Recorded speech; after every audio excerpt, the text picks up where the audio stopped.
Hi guys, welcome back to Vaish I S. Myself मिल्सी। और इस वाले वीडियो में हम द रेवोल्यूशनरी के बारे में जानने वाले हैं। एक टॉपिक आपके बुक में अलग से टॉपिक दे रखा है, बहुत ही शॉर्ट टॉपिक है, तो इस बारे में जानते हैं। देखो 1815 का जो टाइम पीरियड था, उस टाइम पे ना लोगों के अंदर बहुत डर था, क्योंकि जो ये लिबरल नेशनलिस्ट थे, हमने पिछले वाले वीडियो में बात करी, तो ये लोग क्या चाहते थे, ये लोग नहीं चाहते थे कि जो कंजर्वेटिव राज है जो आ चुका था वापस से, फ्रेंच में बर्बन डायनेस्टी जो थी वो रिस्टोर हो चुकी थी, तो ये लोग नहीं चाहते थे कि वो डायनेस्टी वापस आए, जबकि अब तो आ गई थी। अब तो ये लोग कुछ कर भी नहीं सकते हैं। और वो एक लिमिट से ज़्यादा, मतलब एक्सट्रीम फाइनेंस वाली जो थ्योरी थी ना, जैनिज्म वाली, वो यहाँ पे फॉलो कर रहे थे। नॉट जैनिज्म वाली नहीं थी, बट हाँ, ये लोग भी जो फ्रीडम जो था ना, वो एक लिमिट से ज़्यादा ही इन लोगों ने फ्रीडम को छीनने का काम किया था। और मैंने आपको बताया था कि जो फ्रीडम ऑफ प्रेस है, उस पर तो इन लोगों ने जो सेंसरशिप लगाए थे, उसके भाई क्या ही कहने थे। लोग परेशान हो चुके थे, इनफैक्ट प्रेस वाले भी परेशान हो गए थे कि ये सब क्या ही करवाया जा रहा है हम लोगों से। ठीक है, तो ऑब्वियस सी बात है, अगर कोई किंग है, ऑटोक्रेटिक मोनार्क चलता है, फिर कुछ भी चलता है, आप उसके सामने जाके आप लड़ाई नहीं कर सकते हो। अगर आप एक आम जनता हो तो, और आप लड़ाई तब तो और नहीं कर सकते जब आप कोई डिमांड लेके जा रहे हो उनके पास में। आप रिवॉल्ट कर सकते हो बिल्कुल, और इन लोगों ने किया भी, बट इतना ब्रूटली इन लोगों ने इस रिवॉल्ट को सप्रेस करा ना, तो that was not revolt, movement थी। ठीक है, मूवमेंट हुआ करता था यहाँ पे। तो जो ये लिबरल नेशनलिस्ट थे ना, इन लोगों के मन में एक बहुत अलग सा डर था कि अब अगर कुछ भी करा हम लोगों ने, तो फिर से हम लोग को ये रिप्रेस कर देंगे, हमें ये सप्रेस कर देंगे। ठीक है, फिर उसके बाद में तो क्या किया जाए, इन लोगों ने सीक्रेट सोसाइटीज़ बनाना स्टार्ट किया। ये लोग सीक्रेट सोसाइटी बनाते थे। जितने भी इनके फॉलोअर्स थे, उनको रेवोल्यूशनरी कहा जाता था। सारे रेवोल्यूशनरीज़ को ये लोग ट्रेन करते थे, अपने अपने आइडियाज़ को ये लोग स्प्रेड किया करते थे एक से दूसरे की तरफ में। ठीक है, उस टाइम पे आपको रेवोल्यूशनरी बनना है ना, तो उस टाइम पे रेवोल्यूशनरी का मतलब क्या था, आपको बस जो वियना कांग्रेस हुई थी 1850 में, जो ट्रीटी ऑफ वियना हुई थी, उसमें जो कुछ भी रूल्स एंड रेगुलेशंस इम्पोज करे गए थे, या फिर जो कुछ भी वहाँ पे मोनार्कियल फॉर्म ऑफ गवर्नमेंट वापस लेकर के आई गई थी, आपको उनके खिलाफ लड़ने की आपकी औकात होनी चाहिए, आप में वो हिम्मत होनी चाहिए, वो पोटेंशियल, वो कैलिबर आप में होनी चाहिए कि आप लड़ पाओ उन लोगों से। क्यों? लिबर्टी के लिए भाई, फ्रीडम के लिए, और किस लिए लड़ोगे। बहुत सारे ऐसे रेवोल्यूशनरी थे जो चाहते थे कि हम एक nation state banana. What is nation state? Nation state मैंने बताया था। देखो, नेशन स्टेट क्या होता है आजकल, किसी डिफरेंट, आप कुछ भी ले लो, लैंग्वेज हो गया, ठीक है, रेस हो गया, कुछ भी हो गया, अगर आप उसको मिला जुला के बना रहे हो तो उसको बोलेंगे एक नेशन स्टेट। ठीक है, अब इन लोगों को ये तो नहीं था ना कि हमें एक कंट्री बनानी है अपनी, जिसमें हम एक अपनी कलेक्टिव आइडेंटिटी शेयर करें। इनको बनाना था अभी नेशन स्टेट। यहाँ पे नेशन स्टेट का मतलब अलग है। ठीक है, और मैंने पहले भी बताया था कि ऐसे ऐसे नहीं होता। ये जो नेशन स्टेट का कॉन्सेप्ट है, अगर किसी को लगता है कि किसी के एथनिक ग्रुप से आया है, या फिर आप डिफरेंट लैंग्वेजेस बोलते हो, उस लैंग्वेज वाले को आप एक साथ इकट्ठा करके लेके आओगे तो आप नेशन स्टेट बना लोगे ना, ऐसा बिल्कुल नहीं है। आप कर सकते हो ऐसा, बट उस नेशन स्टेट का फ़ायदा नहीं होगा ना, फिर बाद में जाके वहाँ पे भी लड़ाइयाँ हो ही जाएंगी। तो नेशन स्टेट क्या होता है, जो हमारे जो पास्ट में जितने भी जो हम लोगों ने स्ट्रगल करे हैं, जो हमारे जो फोर फादर्स रहे हैं वो स्ट्रगल करे हैं, उनके जो आउटकम में एक जो कंप्लीट स्टेट बनता है ना, उसको बोलते हैं नेशन स्टेट। यही है रियल डेफिनेशन कंट्री या फिर नेशन स्टेट। तो यहाँ पे लोग बात करें नेशन स्टेट के बारे में। और आजकल यार क्या बताएं, नेशन स्टेट जो होता है ना, वो लैंग्वेज या फिर किसी भी बेसिस पे बहुत बहुत बहुत बहुत ज़्यादा जल्दी बन जाता है। ठीक है, इंडिया के तो खैर मैं बात ही नहीं करूँगी, क्योंकि यहाँ पे कोई पॉलिटिक्स में नहीं जा रहा है। पहले यूपीएससी क्रैक करेंगे, उसके बाद इलेक्शन लड़ना आप सब। ठीक है, फिर खुद ही समझ में आ जाएगा यहाँ पे क्या चल रहा है क्या नहीं चल रहा है।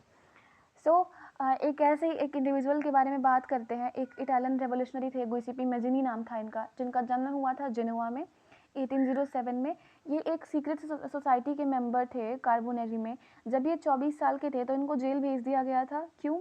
क्योंकि इन्होंने लाइब्यूरिया में ना एक रेवोल्यूशन करा था 1831 में। ठीक है, तो इसके लिए मैंने बताया ना कि बहुत ही ब्रूटली सप्रेस करा। क्या क्या ही सप्रेस करा हुआ, इन लोगों ने जेल भेज दिया सबको मार पीट के, और क्या। फिर इन्होंने सब्सिक्वेंटली दो अंडरग्राउंड सोसाइटीज़ फॉर्म करी। पहले जो पहली वाली सोसाइटी थी जिसका नाम था यंग इटली, वो मार्सिलीज में फॉर्म करी। देन जो दूसरा वाला था उसका नाम था यंग यूरोप, जो कि इन्होंने बर्न में फाउंड करी।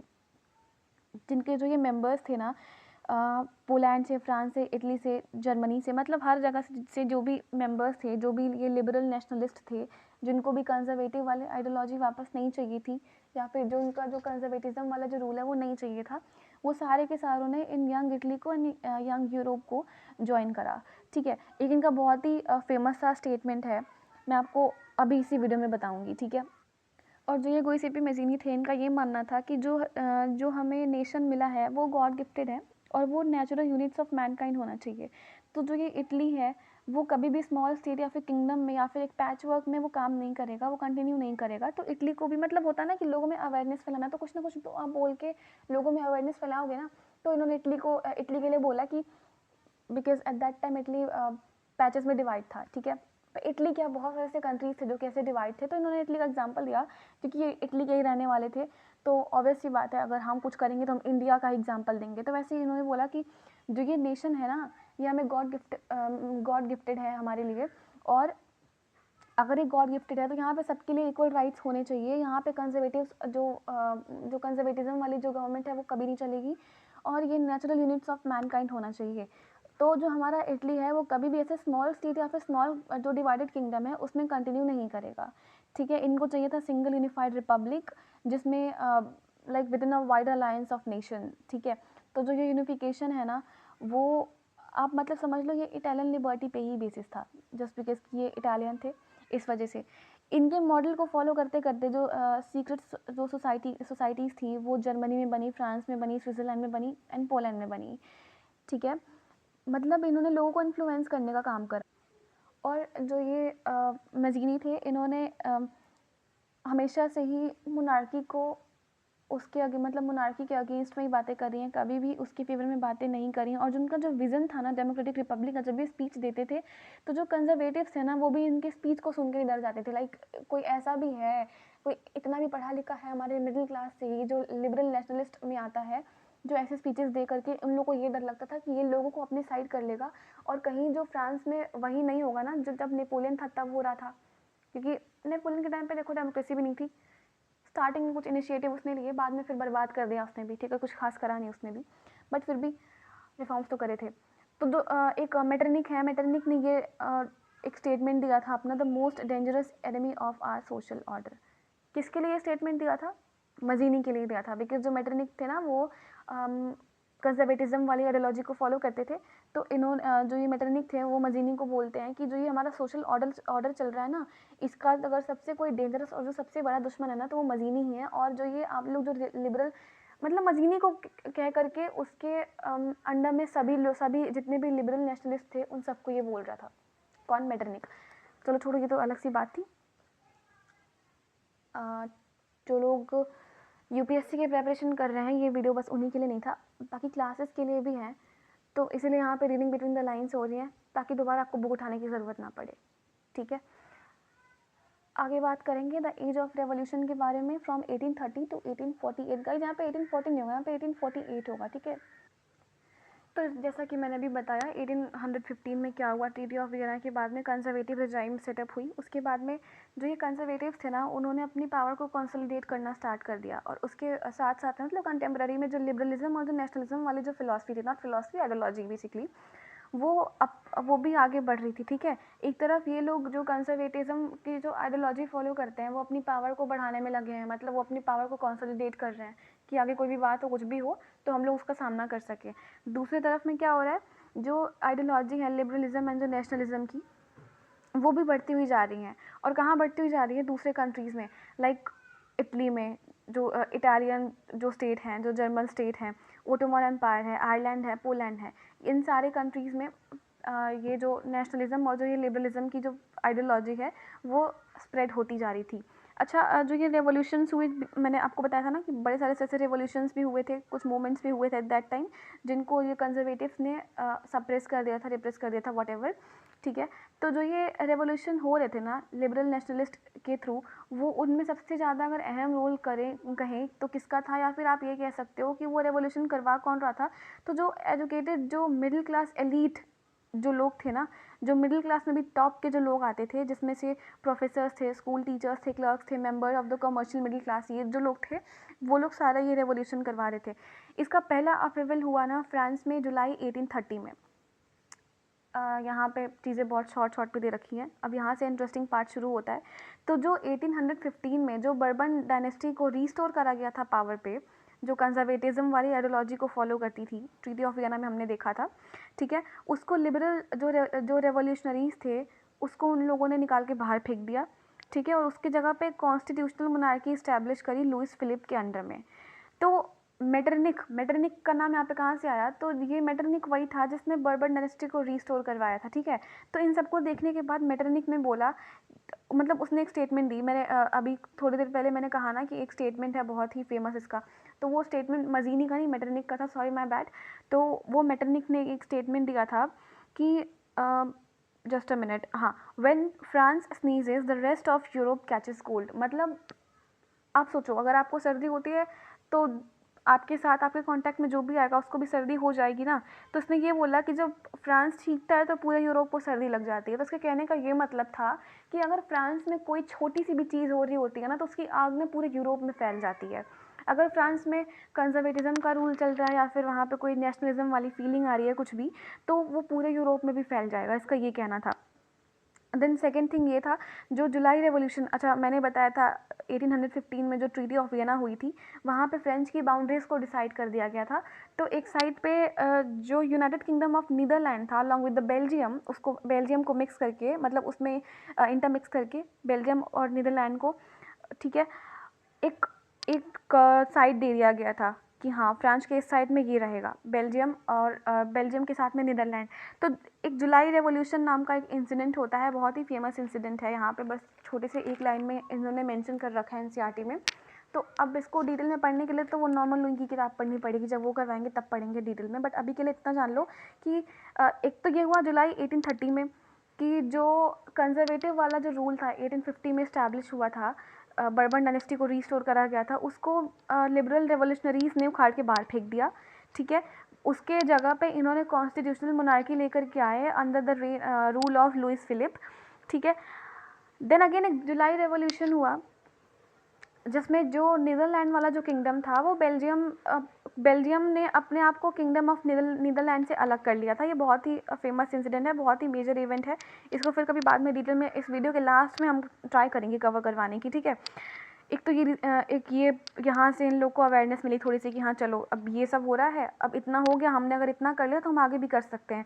बाकी जो अदर पार्ट्स ऑफ यूरोप में हो रहा था ना वो उससे भी ये अलग ही इंस्पायर थे। फॉर एग्जाम्पल क्या हो रहा था, जो ग्रीक वॉर ऑफ इंडिपेंडेंस, आप देखो ग्रीस को इंडिपेंडेंस कैसे मिली, तो ग्रीस हमेशा से ना ओटोमन एम्पायर का पार्ट रहा है। आपने बाइजेंटीन एम्पायर सुना होगा, अगर आपने अभी तक, तो शायद मेडिवल अगर यहाँ पे हुआ होगा कंप्लीट, तो ऑब्वियस सी बात है बाइजेंटीन एम्पायर का आपने नाम सुना होगा। बाइजेंटीन एम्पायर एक टाइम पे ये जो ओटोमन एम्पायर है ना, मतलब उसके जगह पे, बाइजेंटीन एम्पायर के जगह पे ना ओटोमन एम्पायर इन्होंने सेटअप कर दिया था। किसने? सिंपल सा समझो, ग्रीस में ना मतलब बाइजेंटीन एम्पायर का रूल चलता था, ठीक है, दैट काइंड ऑफ रूल नहीं, अच्छा ढंग का रूल चलता था, बाइजेंटीन एम्पायर था ग्रीस में। तो वहाँ पे जब अरब्स एंड टर्किश इन्वेजन हुआ, मतलब नॉट हाँ इन्वेजन आप कह सकते हो, मतलब जब अरब्स और टर्किश रूल आया वहाँ पे, तो उन्होंने बाइजेंटीन एम्पायर को निकाल के बाहर फेंक दिया और उसकी जगह पे ओटोमन एम्पायर उन्होंने सेटअप करा, ठीक है। और ओटोमन एम्पायर में क्या था, ऑब्वियस सी बात है, जो उन लोगों को नहीं पसंद आएगा ग्रीस को वही तो होगा ना उसमें। तो जो ग्रीस हमेशा से ही पार्ट रहा है ओटोमन एम्पायर का, अब क्योंकि उसमें ना सबके सब मुस्लिम ही थे ओटोमन एम्पायर में, लाइक अरब्स टर्किश सबके सब मुस्लिम ही थे। तो इन लोगों ने ये बोला कि नहीं, ग्रीस तो हमारा है, हम नहीं रहेंगे मुस्लिम के अंडर में। तो यहाँ से भी ना फ्रांस को, मतलब जो ये फ्रेंच नेशन था, मैं आपको पहले बता दूं अभी तक ना इटली कंट्री बना ना जर्मनी कंट्री बना है, ठीक है। अभी इसलिए मैं बोल रही हूँ Italian state and German state, अभी तक कोई भी कंट्री अलग नहीं बनाया, ना ग्रीस ना इटली ना जर्मनी, ठीक है। अभी तक कोई भी कंट्री नहीं है, जस्ट नॉर्मल एक रीजन है जहाँ पे अलग अलग कम्युनिटी के लोग रहते हैं, ठीक है। इसलिए मैं बोल रही हूँ कि यहाँ पे Italian state and German state है। तो बात कर रही थी मैं ग्रीक वॉर ऑफ इंडिपेंडेंस के बारे में। तो ऑटोमन एम्पायर में ज़्यादातर मुस्लिम डोमिनेशन के लोग थे जो डोमिनेट कर रहे थे और यहाँ के लोगों को परेशान भी कर रहे थे। ऐसा तो नहीं है ना कि बाहर से आके बैठ गया तो इन लोग के फेवर में काम करेंगे, नहीं, ऐसा बिल्कुल भी नहीं है। फाइनली आप देखोगे, अच्छा बहुत सारे सिर्फ जो पोइट थे, आर्टिस्ट थे, वो भी एक साथ यूनाइट हुए। इसके कहने का मतलब है ग्रीस वॉर ऑफ इंडिपेंडेंस में जो कल्चर का रोल है ना वो बहुत मेजर रहा है, ठीक है। तो जो पोइट थे, जो आर्टिस्ट थे, ग्रीस के, उन्होंने यूरोपियन सिविलाइजेशन को जगाने का काम किया, मतलब लोगों को समझाने का काम किया, लोगों को मोबिलाइज़ करा, उनका सपोर्ट लिया अगेंस्ट द मुस्लिम एम्पायर और उनको समझाया कि जो मुस्लिम एम्पायर है वो हमारे लिए सही नहीं है, ठीक है। उनको बाद में अदर भी ग्रीक से भी सपोर्ट मिला, बहुत सारे से वेस्टर्न यूरोपियन जो कंट्रीज़ थी, कंट्री तो खैर नहीं थी बट हाँ जो स्टेट्स थे उनको उससे भी सपोर्ट मिला। फाइनली एक आपके पोइट थे, इंग्लिश पोइट, आपने इंग्लिश में अगर जिसने भी इंग्लिश पढ़ी होगी उसने इनका नाम सुन रखा होगा, लॉर्ड बायरन थे। इन्होंने बहुत सारे से फंड्स को कलेक्ट करा, ये वॉर पे भी लड़ने गए जहाँ पे इनको फीवर आ गया और ये इनकी डेथ हो जाती है वहीं पे 1824 में। उसके बाद में फाइनली ट्रीटी ऑफ कॉन्स्टेंटिनोपल 1832 में साइन होती है और ग्रीस को एक इंडिपेंडेंट नेशन घोषित कर दिया जाता है, ठीक है। बात करेंगे ट्रीटी ऑफ कॉन्स्टेंटिनोपल के बारे में, तो यहाँ पे भी आपकी बुक में कुछ खास दे नहीं रखा है, बस इतना समझो एक सिंपल वर्ड में, क्योंकि ये ऑप्शनल वालों के लिए इंपॉर्टेंट है, जो आपके लिए इंपॉर्टेंट है वो यहाँ पे मैं समझा के चल रही हूँ, ठीक है। तो जो ट्रीटी ऑफ कॉन्स्टेंटिनोपल है 1832 में हुआ था, इसके अकॉर्डिंग ग्रीस को एक इंडिपेंडेंट नेशन घोषित कर दिया गया था। अगर बात करें कि इसमें रोल किस किस का रहा है, क्योंकि हमें एज ऑफ रेवोल्यूशन के बारे में बात कर रहे हैं, अभी तक हमने 2 रेवोल्यूशन देख लिए। एक तो हमारे फ्रांस में हुआ था 1830 में, जो अपहेवल हुआ था वो, फिर जुलाई रेवोल्यूशन हुआ था वो, जो अभी हमने ग्रीक वॉर ऑफ इंडिपेंडेंस देखा वो, मतलब वर्ल्ड में उस टाइम पे ये चीज़ें चल रही थी, थोड़ा सा कनेक्ट करके पढ़ना इसको, ठीक है। अगेन हम बात करेंगे कल्चर का इसमें क्या रोल रहा है, जैसे कि अभी मैंने बताया जो ग्रीस वॉर ऑफ इंडिपेंडेंस था वहाँ, sorry Greek war of independence, उसमें कल्चर का एक बहुत बड़ा रोल रहा है। तभी तो जो पोइट और आर्टिस्ट थे वो एक साथ आते थे, अपने ओपिनियंस देते थे, एंड अगेन लोगों में अवेयरनेस जगाने का उन्होंने काम करा है, अवेयरनेस स्प्रेड करने का काम करा है अगेंस्ट द मुस्लिम एम्पायर। तो यहाँ पे हम साफ साफ देख सकते हैं कि कल्चर का बहुत बड़ा मेजर रोल रहा है। तो आगे बात करेंगे the romantic imagination and the national feeling के बारे में, just a minute. Okay, so nationalism के डेवलपमेंट में और बस वॉर्स और जो टेरिटोरियल एक्सपेंशन ही नहीं, जबकि हाँ कल्चर भी बहुत ही ज़्यादा एक मेजर रोल प्ले करा है, या फिर वो आर्ट हो, पोइट्री हो, स्टोरीज़ हो, म्यूज़िक हो, कुछ भी हो, सब ने हेल्प करा है हमारी नेशनलिस्ट फीलिंग को एक शेप देने में। रोमांटिसिज्म की बात करते हैं, रोमांटिसिज्म उसको अगर हम एक सिंपल वर्ड में बताएं तो romanticism is equals to a cultural movement. Okay, तो रोमांटिसिज्म का ये मतलब समझ लो, लाइक इंग्लिश में टर्म अलग होता है, यहाँ पे टर्म अलग है। तो रोमांटिसिज्म का मतलब ये कल्चरल मूवमेंट था एट दैट टाइम भी। इंग्लिश में भी आप ऐसा ही पढ़ते हो कि हाँ, बट इंग्लिश में आप थोड़े से रोमांटिक से पोएम पढ़ लोगे, ठीक है, ढंग के लवी डबी से पोएम पढ़ लोगे, बट यहाँ पे एक कल्चरल मूवमेंट था जो कि जो मतलब that sought to develop a particular form of nationalist sentiment, ठीक है।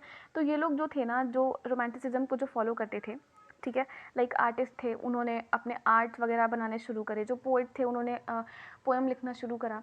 तो इन लोग के अकॉर्डिंग आप बस लड़ करके या फिर टेरिटोरियल को एक्सपैंड, टेरिटरीज को अपने एक्सपैंड करके आप नहीं कर सकते हो सारी चीज़ें। आप आर्ट के थ्रू, पोइट्री के भी थ्रू, स्टोरीज एंड म्यूज़िक के भी थ्रू आप लोगों में अवेयरनेस स्प्रेड कर सकते हो। इन लोगों ने वही काम किया।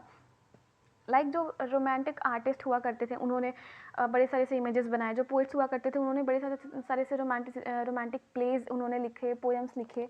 और इनमें खास बात ये थी कि इन लोगों को पता था लोगों के साथ कैसे क्या कैसे पेश आना है। तो इन लोगों ने कभी भी साइंस पे या फिर ग्लोरिफिकेशन पे कभी इन लोगों ने ध्यान दिया ही नहीं। ये लोग हमेशा ध्यान देते थे तो किस पे, लोगों के इमोशंस पे, मतलब आप लोगों को समझाओ, बिकॉज एट दैट टाइम इसका एक ये भी रीज़न दिया जाता है कि उस टाइम पे लोग उतने पढ़े लिखे नहीं थे, देवर इलिटरेट। तो अगर लोग इलिटरेट है तो वो समझेंगे कि थोड़ी ना साइंस की बात है। आप अगर बिल्कुल कोई अनपढ़ है, आप उसके सामने साइंटिफिक इनोवेशन की बात करो, साइंटिफिक इनोवेशन छोड़ो, अगर आप ये वर्ड ही बोल दोगे ना इनोवेशन, उसको पता ही नहीं इनोवेशन मतलब क्या होता है, साइंस मतलब क्या होता है, ठीक है। तो इन लोगों को ये लगा कि हाँ लोगों को इस वे से अच्छे से समझ में आएगा। और वो जो लोग थे ना, जो ये रोमांटिसिज्म वाले फिलोसफी को जो फॉलो करते थे, वो लोग जो थे वो लोगों के इमोशन के साथ में गेम प्ले तो नहीं करते थे, बट हाँ लोगों के इमोशंस को उन लोगों ने अच्छे से समझ लिया था। और इनको लगा था कि हाँ अब एक यही तरीका है जिससे हम एक कलेक्टिव हेरिटेज हम अपना शेयर कर सकते हैं, एक कॉमन कल्चरल जो हमारा पास्ट रहा है हम उसको उजागर अभी कर सकते हैं on the basis of nation. बाकी कुछ रोमांटिक जर्मन फिलोसफर थे जैसे कि जॉन गॉटफ्राइड हर्डर हैं, इन्होंने ये क्लेम करा कि जो जर्मन कल्चर है वो डिस्कवर किया जा सकता है और कॉमन पीपल मतलब जितने भी हमारे कॉमन लोग हैं उन सबके अंदर जो जर्मन कल्चर एक टाइम पे रह चुका है वो हम वापस से रीडिस्कवर कर सकते हैं दास वोग के थ्रू में, ठीक है। क्या मतलब है दास वोग कहने का, क्या मतलब है इनका, लाइक फोक सॉन्ग्स, फोक पोएट्री, फोक डांसेस, ठीक है। क्योंकि इनको ये लगता था कि जब लोग पढ़े लिखे नहीं हैं उतने या फिर उतने अभी इलिटरेसी रेट वहाँ पे बहुत ज़्यादा है, तो लोगों को अगर आप रीजनल लैंग्वेज में समझाओगे या फिर कुछ ऐसा करके दिखाओगे जो वो एंशंट कल्चर एंशंट टाइम से वो करते चले आ रहे हैं, जो उनके कल्चर का पार्ट है, तो वो इससे वो बेटर तरीके से समझेंगे। नाइस, मतलब नाइस थिंकिंग, बढ़िया सोच थी इनकी, सही भी सोच थी इनकी। बाद में इनकी बातें मानकर सारे लोगों ने यही करना स्टार्ट कर दिया। लाइक जो फोक कल्चर के जितने भी फॉर्म्स हुआ करते थे वो अब बहुत ही मैंडेटरी हो गए, अगर आपको नेशन बिल्ड करना है और लोगों में अवेयरनेस स्प्रेड करनी है उसके लिए। ठीक है, बात करें अगर वर्नाकुलर लैंग्वेज के बारे में, तो लैंग्वेज ने भी बहुत बड़ा रोल प्ले करा है, क्योंकि जब लोकल फोकलोर जब बजती थी, जब गाने डांस वगैरह जब लोकेलिटी में हुआ करते थे, तो लोगों को बस अपना एंशियंट मतलब जो पास्ट होता था वही याद नहीं आता था, उनको अपने अंदर एक नेशनल स्पिरिट वाली फीलिंग वो फील कर पाते थे कि हाँ कुछ तो है, जो हम लोग एक हैं, हम लोग ऐसे अलग अलग नहीं हैं। जो हम लोग बोलते हैं कि आज हम लोग इंडिया में बोलते हैं हिंदू है मुस्लिम है, तो उस टाइम पे कुछ ऐसा हुआ, लाइक लोकेलिटी में ही कुछ ऐसा हो रहा था। जितने भी पोइट्स थे, जितने भी आर्टिस्ट थे सॉरी, वो लोग उन लोगों ने ऐसे ऐसे पेंटिंग्स बनाए, डांस वगैरह ऑर्गेनाइज करवाए, म्यूज़िक कंपोज करवाए, जिनसे लोगों के अंदर नेशनलिज्म वाली फीलिंग आई, अपने एंशियंट पास्ट को वो लोग ग्लोरीफाई कर पाए। और बहुत सारे से उन लोगों ने, मतलब एक नेशनल स्पिरिट होता है ना, उनका वो नेशनल स्पिरिट वापस से रिकवर हो रहा था। ठीक है, आगे जो मॉडर्न नेशनलिस्ट जो मैसेजेस हुआ करते थे, जो हम लोग मतलब उस टाइम पे जितने भी लोग थे वो देना चाह रहे हैं लोगों को ये मैसेजेस, तो वो उस अपने गाने के थ्रू, अपने डांस के थ्रू, अपने पोएम्स के थ्रू या फिर अपने पेंटिंग के थ्रू वो मैसेजेस भी दे दिया करते थे। क्योंकि उस टाइम के लोग, मैं फिर से बोल रही हूँ, पढ़े लिखे नहीं थे, तो इन लोगों से जितना हो पाया इन लोगों ने किया, इसका बहुत ज़्यादा बेनिफिट भी मिला। और ये केस सिर्फ फ्रांस में ही नहीं, पोलैंड में भी हो रखा है। पोलैंड में पोलैंड उस at that time, at the end of 18th century, वो 3 पार्ट्स में डिवाइड था। लाइक उसको रूल कर रहा था रशिया, प्रशिया एंड ऑस्ट्रिया। तो अगर आप पोलैंड के बारे में बात करो तो वो भी, उसमें भी लाइक नेशनलिस्ट वाली जो फीलिंग है, ठीक है, उसको म्यूज़िक के थ्रू, लैंग्वेज के थ्रू, पेंटिंग्स के थ्रू ऐसे कर करके ही वो बहुत ही लॉन्गर टाइम तक एग्जिस्ट रह पाई है।